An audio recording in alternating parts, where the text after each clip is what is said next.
মানুষ নামের পশু যারা, তারা এর সে আরো জঘন্য পাপ করতেছে, ঠিক কিনা? সম্মানিত মুসলমান কিরাম, এটা তো ফিলিস্তিনের কথা, কিন্তু আপনি আমি আল্লাহর কাছে কতটুকু আপন হতে পারলাম? আমি আপনি আল্লাহর কাছে কতটুকু প্রিয় হতে পারলাম? আমি আপনি আল্লাহর কাছে কতটুকু গ্রহণযোগ্য হতে পারলাম? আমি আপনি আমাকে আপনাকে কতটুকু জান্নাতের উপযোগী করে গড়ে তুলতে পারলাম? আল্লাহর হাবিব মুহাম্মদ সাল্লাল্লাহু আলাইহি ওয়াসাল্লাম উপস্থিত সাহাবায়ে কেরাম রাদিয়াল্লাহু তাআলা আনহুম আজমাইনদের প্রশ্ন করলেন, আতাদরুনা মানিল মুফলিসু, আমার সাহাবারা তোমরা কি জানো মানুষদের মধ্যে সবচেয়ে গরিব, সবচেয়ে অভাবী, সবচেয়ে নিঃস্ব, সবচেয়ে বঞ্চিত মানুষকে? নাই, কার? একেবারে নাই, একেবারে নিঃস্ব। এই ব্যক্তিটাকে তোমরা কি জানো? সাহাবারা রাদিয়াল্লাহু তাআলা আনহুম আজমাইন তারা বললেন, মান আল মুফলিসু ফিনা মাল্লা দিরহাম লাহু ওয়ালা মাতা, যার কোনো টাকা পয়সা নাই, যার কোনো জায়গা জমি নাই, সেই সবচেয়ে বেশি নিঃস্ব, তিনি সবচেয়ে বেশি দরিদ্র, তিনি সবচেয়ে বেশি বঞ্চিত, ঠিক কিনা? এটা সাহাবারা উত্তর দিলেন। এটা আমরাও উত্তর দিতাম এভাবে। আপনাকে যদি কেউ প্রশ্ন করত আপনার ঘরের পাশে কোনো গরিব মানুষ আছে কিনা, আপনি তখন বলতেন যার টাকা নাই তার নাম, আপনি তখন বলতেন যার টাকার জায়গা নাই তার নাম, ঠিক কিনা? আল্লাহর হাবিব দেখেন নবীদের চিন্তা কেমন, নবীদের দূরদর্শিতা কেমন, নবীদের ভাবনা কেমন।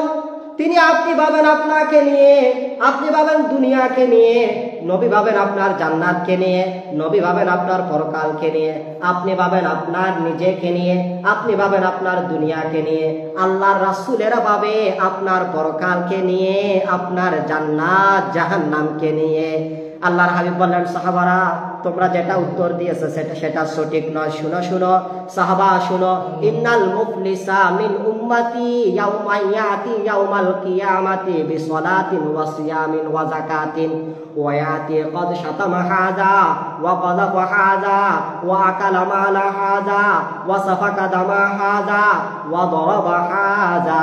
ওই ব্যক্তিটা সবচেয়ে বেশি দরিদ্র, যে ব্যক্তিটা আমার উম্মতের মধ্য থেকে কিয়ামতের দিন নামাজ নিয়ে উঠবে, রোজা নিয়ে উঠবে, যাকাত নিয়ে উঠবে, সাথে উঠবে কাউকে গালি দিয়েছে এই গালিটা, সাথে উঠবে কাউকে অপবাদ দিয়েছে এই অপবাদটা, সাথে উঠবে কারো সম্পদ অন্যায়ভাবে খেয়ে ফেলেছে এই সম্পদগুলো নিয়ে, সাথে উঠবে কাউকে মেরেছে এই মারাটা নিয়ে, সাথে উঠবে কাউকে হত্যা করেছে এই হত্যা করাটা নিয়ে। কিয়ামতের দিন আপনার পাশে আপনার নামাজ যেমন থাকবে, কিয়ামতের দিন আপনার অপর পাশে আপনি যে গালি দিয়েছেন এই গালিটাও থাকবে।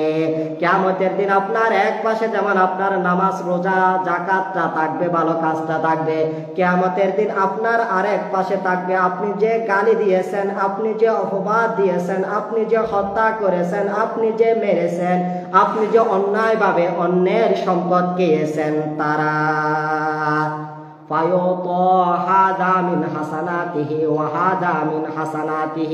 আল্লাহ তাআলার সামনে গিয়ে তারা বলবে, ও আল্লাহ কিয়ামতের দিন আমি গালি শুনেছি, ধৈর্য ধারণ করেছি, আজকের জন্য আপনি সঠিক বিচার করুন। ফিলিস্তিনের আমার নির্যাতিত মুসলমান ভাইয়েরা বলবে, আল্লাহ আমরা মার খেয়েছি, ধৈর্য ধারণ করেছি, আপনার আজকে সঠিক বিচারের জন্য আল্লাহ তুমি বিচার করো। কিয়ামতের দিন আপনি যাকে গালি দিয়েছেন তাকে সামনে আনা হবে, বিচার করা হবে। সেই দিন আপনার নামাজের সওয়াব, আপনার রোজার সওয়াব, আপনার যাকাতের সওয়াব যাকে গালি দিয়েছেন তাকে দিয়ে দেওয়া হবে, যাকে মেরেছেন তাকে দিয়ে দেওয়া হবে, যাকে অপবাদ দিয়েছেন তাকে দিয়ে দেওয়া হবে, যাকে রক্তাক্ত করেছেন হত্যা করেছেন তাকে দিয়ে দিতে হবে, যার সম্পদ খেয়েছেন তাকে দিয়ে দিতে হবে।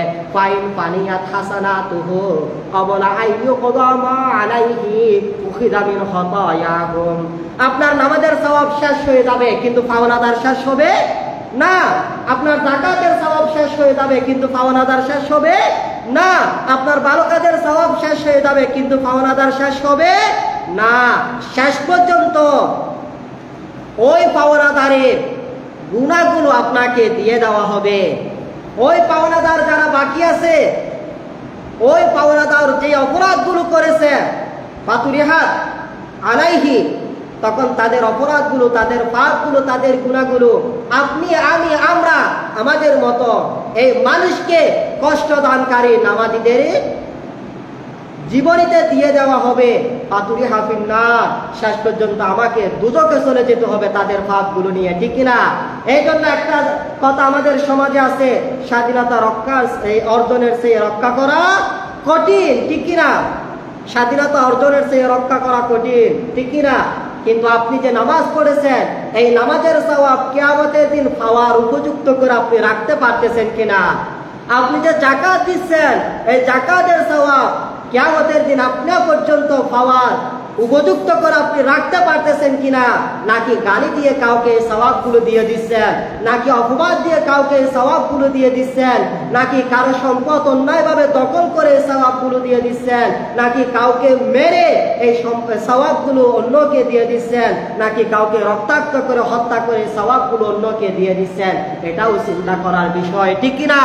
আল্লাহ হাবিব বললেন, ওই ব্যক্তিটা সবচেয়ে বেশি পাপী হবে, নিঃস্ব হবে, যে ব্যক্তিটা সওয়াব নিয়ে উঠার পরও সওয়াব নিয়ে জান্নাতে যেতে পারবে না, গুনাহ নিয়ে দুজকে যেতে হবে।